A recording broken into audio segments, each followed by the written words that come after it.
grabar en esta computadora. A ver si me da la opción.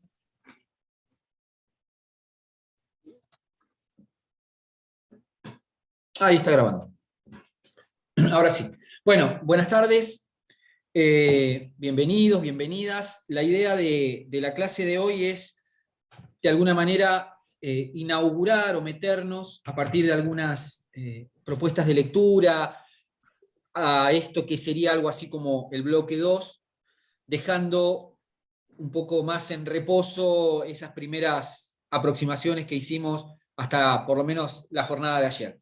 La propuesta para trabajar por lo menos esta semana y la semana siguiente, y vemos si lo avanzaremos un poquito más, vamos a ver, depende cómo vengamos con esas lecturas, es a partir de dos textos, uno de los cuales vamos a empezar a trabajar hoy, ya lo tienen en el campus, que es el texto que habla de fotografías, representaciones y estereotipos, una mirada sobre las comunidades indígenas del Chaco, que es un texto de María Victoria Sánchez Balubí, que es de la Universidad de Nordeste, y que un poco nos sirve, y está buena la propuesta de ella para seguir pensando en clave de construcción y de estas categorías que hemos planteado, seguir acercándonos al universo de la imagen, a lo que hacemos como usuarios, como usuarias, y como productores y productoras de esta comunicación visual. Así que ese es un poco como el encuadre. Fundamentalmente hoy, el recorrido que vamos a hacer, van a ver que tiene mucha conexión y mucha vinculación con la presentación que hicimos ayer, que fuimos disparando algunos textos y planteando algunos autores y demás. Esto es bajado específicamente a un trabajo de análisis de una campaña que se hizo solidaria en el año 2007 a partir de un repertorio de fotos, y sobre eso se hizo un trabajo académico que es de análisis en el sentido de cómo esa campaña, a pesar de estar pensada, ideada en un concepto súper altruista y demás, peca o cae en lo que la autora llama algunos recursos estereotipados de trabajo con las composiciones y con las imágenes y demás. Entonces, van a ver que aparecen a lo largo del texto rastros de Roland Barthes, rastro de Bourdieu, algunos rastros propios de Dessertó. Concretamente, la autora cita y recupera en varios pasajes a Stuart Hall. Es decir, estos autores que venimos como orejeando y trabajando en estas clases, los vemos un poco materializados en un trabajo de campo puntual y específico, que es en torno a una campaña que se apoyó en imágenes para poder llevar adelante sus objetivos. Ojalá hayan podido mirar, chusmear, leer un poco. Si no, lo que vamos a hacer es un recorrido por algunas de las ideas fundamentales. Me voy a compartir imagen. Compartir pantalla. Ah, pero no, antes de eso, antes de compartir, sí, voy a compartir. Quiero que miremos esto. Y les pido que abran micrófono. Preguntas, ¿no? Como para arrancar. Tipo, puesta a prueba de conocimientos y demás. Fíjense los cambios, ¿no? Arranquemos por esta. ¿Qué ven? La Torre Eiffel. Bien. Más difícil, ¿esa? Bosque de Arrayanes. ¿Cuál? Bosque de Arrayanes. ¿Esa? Cataratas de Iguazú. Bien. O cataratas. Venecia. Italia. Bueno, bien. Concretamente, es un juego que está en el texto que va a seguir. Fíjense las cosas que dijeron ustedes. No son paisajes o lugares, sino que son fotos. Cuando automáticamente ponemos las imágenes, ¿no? Lo que salta es, fíjense, es muy irónico, pero está bueno como punto de partida, para ver esto de cómo opera en nosotros esa construcción de la representación. ¿Qué es esto? La Torre Eiffel. ¿Qué es esto? El bosque de Arrayanes. ¿Qué es esto? Venecia. no son paisajes o lugares, va a decir Raúl Díaz en el texto que vamos a leer, sino que son fotos. Es lo que Roland Barthes, en Retórica de la Imagen, llama la trampa de la imagen. ¿No? La representación construye atracciones merecedoras de ser contempladas. Pero fíjense qué importante que es esta relación, esta construcción que nosotros establecemos con esas mediaciones que son las imágenes, que las asumimos como dadas, como si es la realidad misma. Está bien, como venimos trabajando, ¿no? La foto es probablemente el registro que mayor grado de iconicidad tiene. Pero no tiene, pero no deja de ser un recorte de esa realidad. Cierto. Era un juego, ¿no? Una especie de punto de partida. Me voy acá. Quedémonos con eso, ¿no? Porque lo vamos a retomar en estas reacciones casi automáticas que operan en términos de representaciones. Es lo que Roland Barthes llama la trampa de la imagen. Porque en ese universo, como él llama el imperio de los signos, hay un montón de otras operaciones que son las que capilarmente, imperceptiblemente, se convierten en nuestra forma de poder acercarnos a esa realidad. No lo hacemos de una manera natural, de una manera inconsciente, sino que esas acciones están orientadas.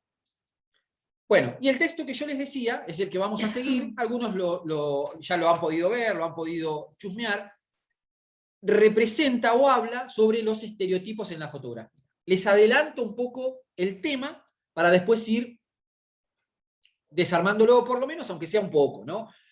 Vamos a seguir trabajándolo. Lo que hace la autora es trabajar a partir de una campaña que se hizo en el 2007 para juntar fondos, para generar conciencia más que juntar fondos, en torno a las comunidades QOM, sobre todo las comunidades originarias del Chaco, ¿no? Sobre todo las que viven en el impenetrable chaqueño.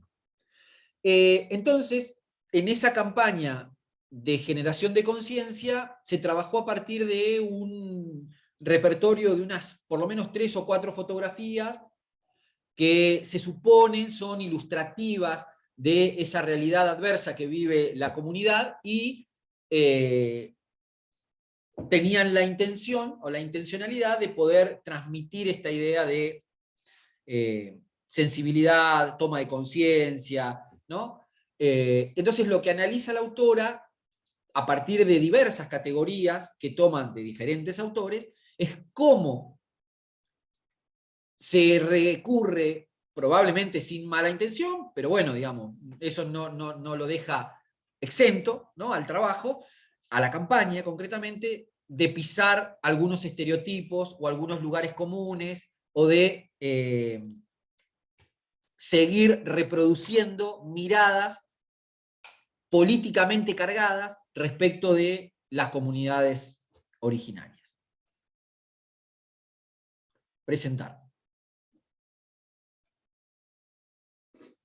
El estereotipo y la pedagogía de la mirada.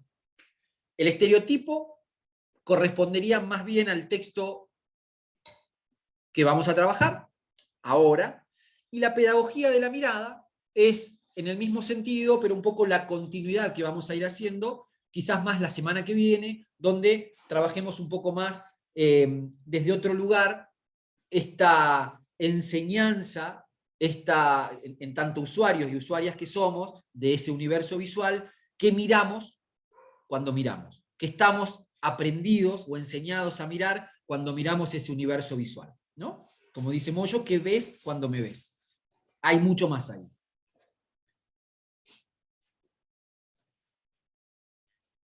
Entonces voy rescatando algunos pasajes del texto que nos dejan estos sintagmas, estos enunciados para pensar.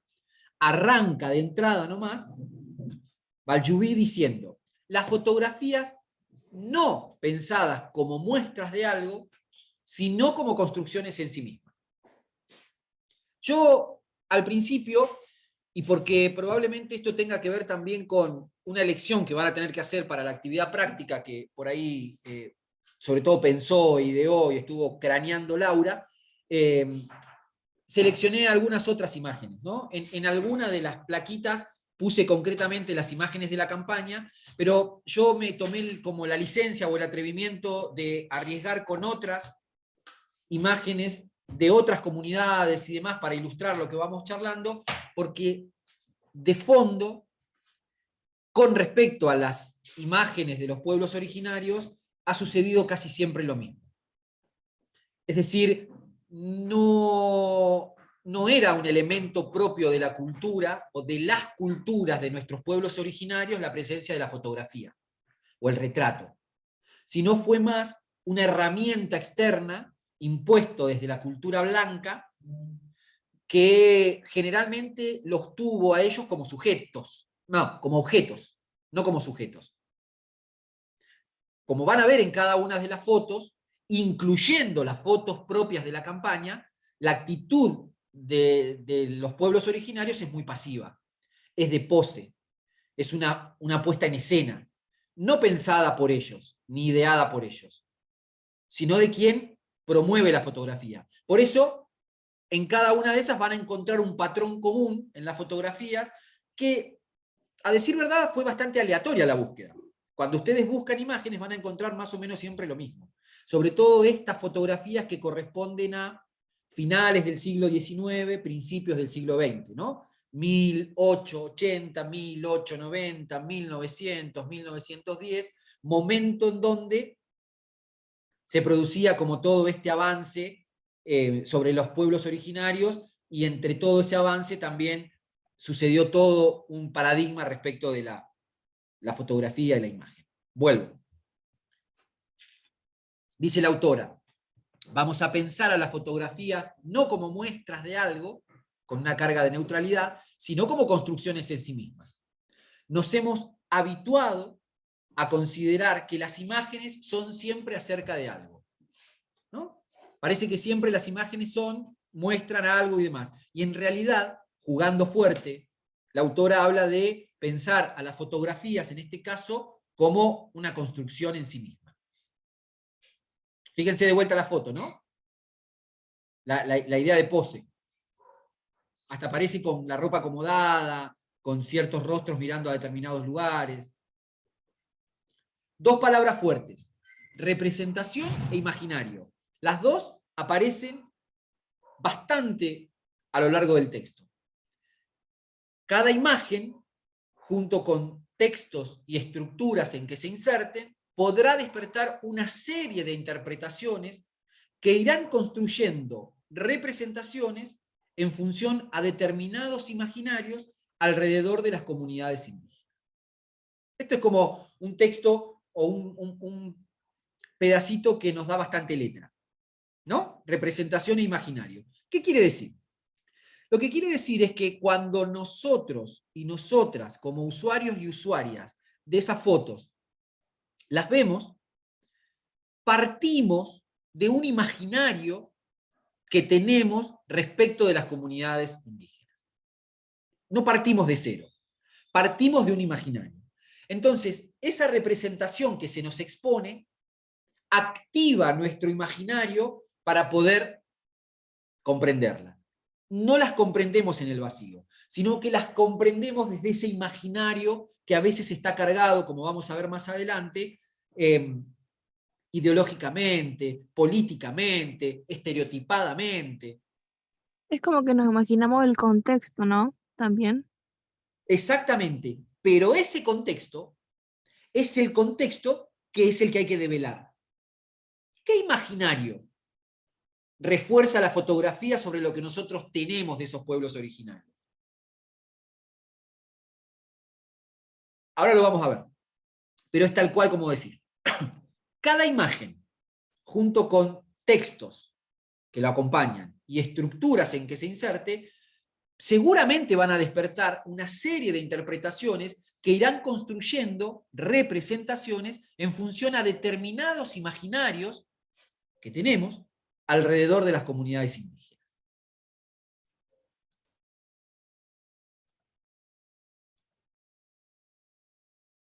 el estereotipo, ¿no? Y el de la foto es Stuart Hall.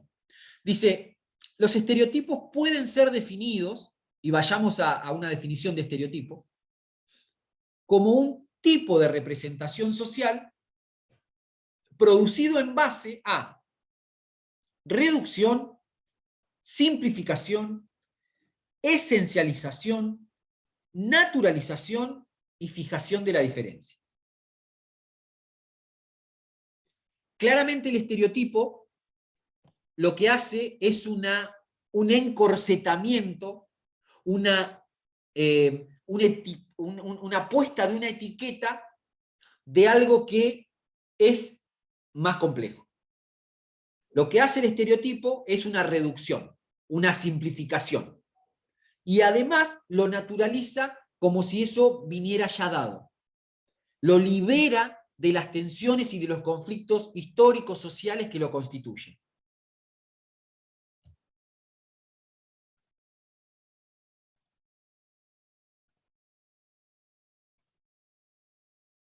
No sé por qué no me lo muestra acá, pero dice, el estereotipo reduce la gente a unas cuantas características simples, esenciales, que son representadas como fijas por parte de la naturaleza, conduciendo también a una relación entre los estereotipos y la otredad, la exclusión, el poder, la fantasía y el fetichismo.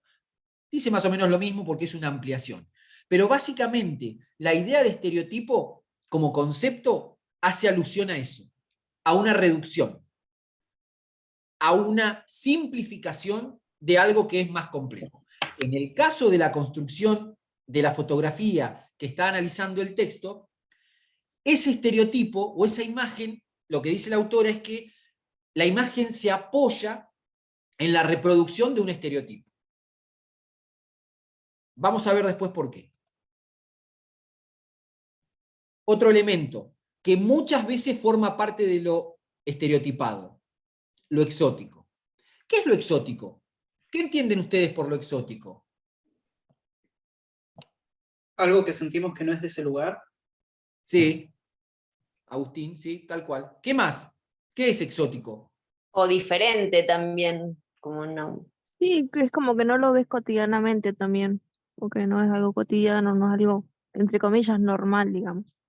Exactamente. No juegan justo las palabras, lo que dice Sabrina, ¿no? Lo normal, lo que dice Lucía, también va en ese sentido, ¿no? Lo exótico habla de un universo que está por fuera de nosotros y de nosotras, ¿no? Es como, fíjense la otra palabra, es como lo otro, la otredad, algo que está fuera. Y al estar afuera de nuestro universo más cercano, se vuelve ajeno.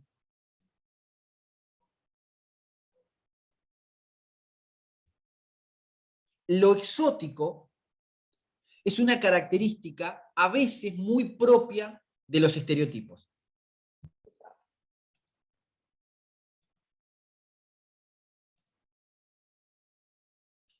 Otro párrafo que también le dedica bastante tiempo o espacio la autora a trabajar es aquel vinculado con la identidad, ¿no? Dice, la identidad se construye, retomando a Stuart Hall, ¿no? De múltiples maneras a través de discursos, prácticas y posiciones diferentes, estando en un constante proceso de cambio y transformación.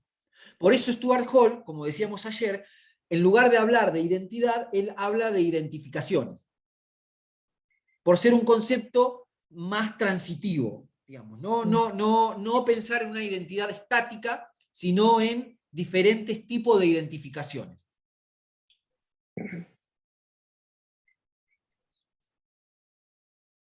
De vuelta a la foto, ¿no? Posada. El escenario, la vestimenta, la expresión. ¿Qué omiten las fotos? Tensiones, conflictos, historia.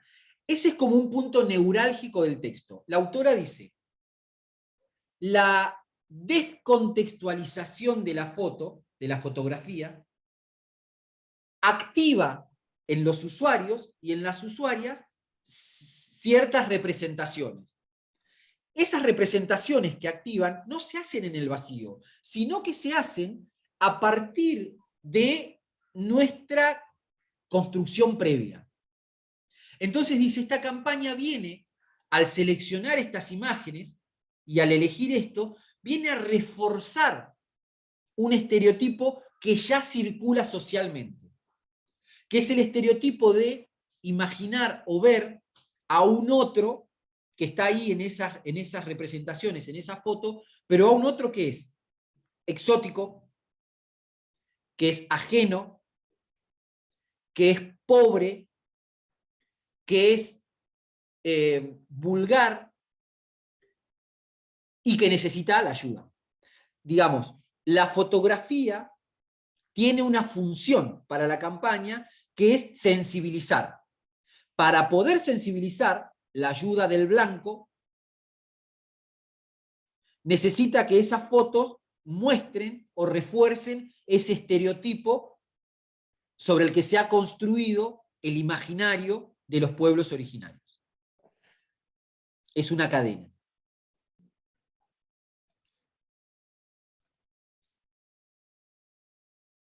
El imaginario sobre el que se apoya la campaña responde al estereotipo de indígena como personas, empobrecidas y olvidadas, pero también en algún punto ociosas y a la espera de la ayuda de un nosotros blanco con poder para cambiar esa realidad.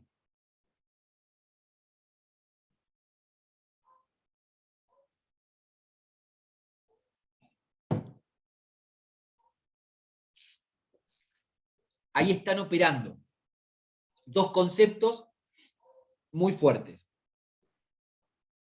que son el de representación y el de imaginario. Sobre las culturas originarias circula socialmente un imaginario muy arraigado que es este, el que sitúa al autor.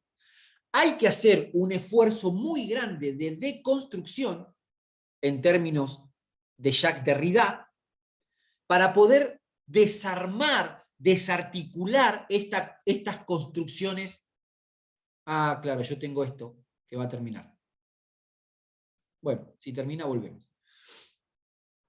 Estas construcciones, pero hay que hacer un esfuerzo intelectual, un acto consciente para poder desarmarlo. De no ser así, lo que opera es ese imaginario sobre el cual nosotros partimos a ver esas imágenes. El imaginario sobre el que se apoya la campaña responde al estereotipo de indígena como persona empobrecida y olvidada, pero también en algún punto ociosas y a la espera de una ayuda de un nosotros blanco con poder para cambiar esa realidad.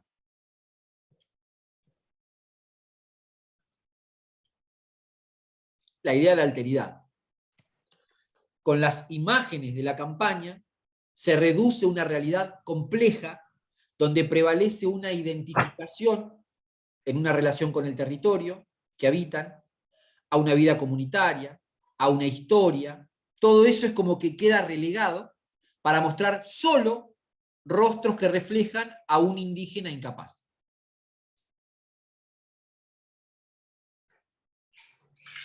Este proceso, esta operación de simplificación, de reducción, no opera solamente en este tipo de temas, ¿no? Como son el acercamiento a través de las fotografías de las culturas originarias. Como vamos a ver la semana que viene en el texto que les proponemos, sucede algo parecido también con la fotografía en términos turísticos, con la fotografía de paisaje o con la fotografía de lugares. Sucede lo mismo. Hay una naturalización, una mirada estereotipada de un lugar despolitizado, que lo convierte en un lugar mágico, que nos permite algunos recuadros de, lo vamos a ver puntualmente, en el caso de Raúl Díaz trabaja la Patagonia como marca, ¿no? La Patagonia como marca que, bueno, tiene un montón de características que van en este mismo sentido. Lo que hace es simplificar, reducir. La fotografía se apoya o cumple ese mismo papel. Ahí donde en las comunidades indígenas, en este caso pueden ser las comunidades Cuom del Chaco, donde hay una ancestral vinculación de habitantes con tierra, ¿no? Una relación muy particular que tienen los pueblos originarios con la tierra, con el territorio que habitan. Una construcción del sentido de lo comunitario. Una historización. Eso no aparece bajo ningún punto de vista en la campaña. Solo aparece un reflejo o una mirada, un intento de mostrar eso. Los fines pueden llegar a ser buenos, pero no los deja a salvo de esa simplificación.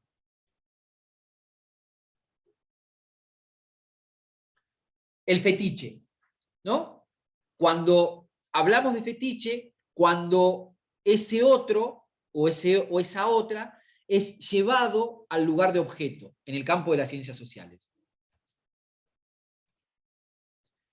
Eso que no se muestra, esos conflictos, esas tensiones, eso que permanece en el plano de lo tabú, queda a la imaginación del espectador, quien tomará las representaciones estereotipadas del indígena para ubicarlos en relación a sus visiones anteriores sobre las mismas. De allí prevalecerá un concepto particular sobre estos pueblos originarios, su cultura, su identidad, sus formas de vida, sus necesidades. Ahí opera otro concepto, ¿no? Cuando yo objeto, es decir, convierto en objeto una relación social, un vínculo, un sujeto, una sujeta. Cuando yo lo convierto en objeto, estoy convirtiéndolo en un fetiche. De hecho, ustedes habrán visto, probablemente, hay un caso testigo, ya entrado el siglo XX, bastante entrado el siglo XX, creo que fue en Bélgica, donde había una especie de zoológico humano. Llevaban habitantes de los pueblos originarios de América Latina y los exhibían como si fuera un zoológico, tal cual como si fuera un zoológico, en alguna ciudad de Bélgica. Creo que fue Bélgica. De América Latina y de África. Hay fotos muy fuertes, ¿no? Las pueden googlear y demás. De vuelta, el estereotipo, el fetiche, ¿no? Y la construcción de la otredad y la presencia del imaginario. Fíjense cuántos conceptos nos dan ahí para poder seguir tironeando y pensando desde esta mirada deconstructiva.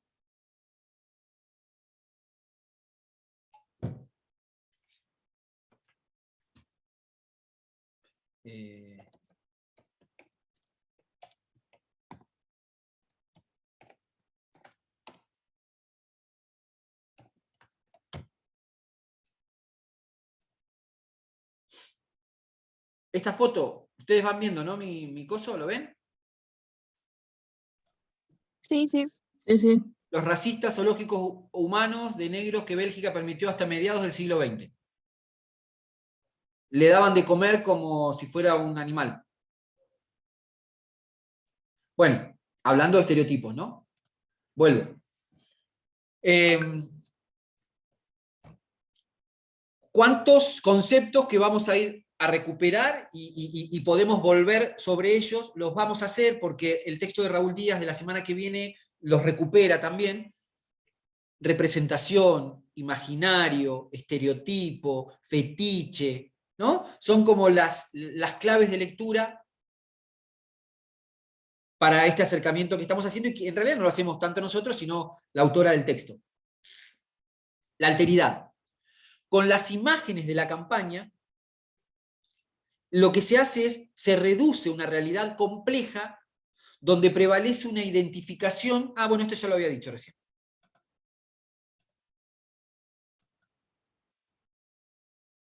Esto me pareció interesante, ¿no? Cuando se mete un poco a explorar ese como ella le llama, la composición intencional de esa campaña o de esas imágenes. ¿No?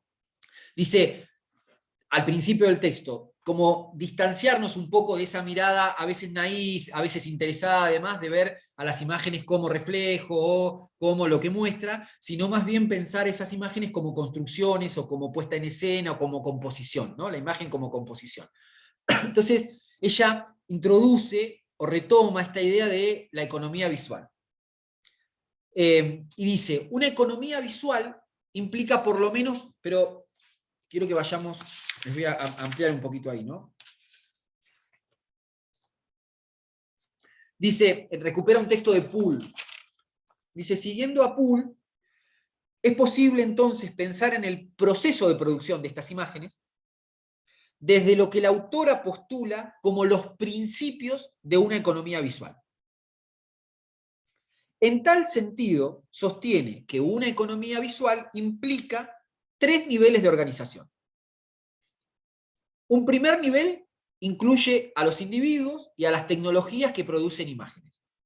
Esto claramente, digamos, es lo que se llama en economía política ponerle nombre y apellido a los productores y productoras de esas imágenes. ¿Quiénes son?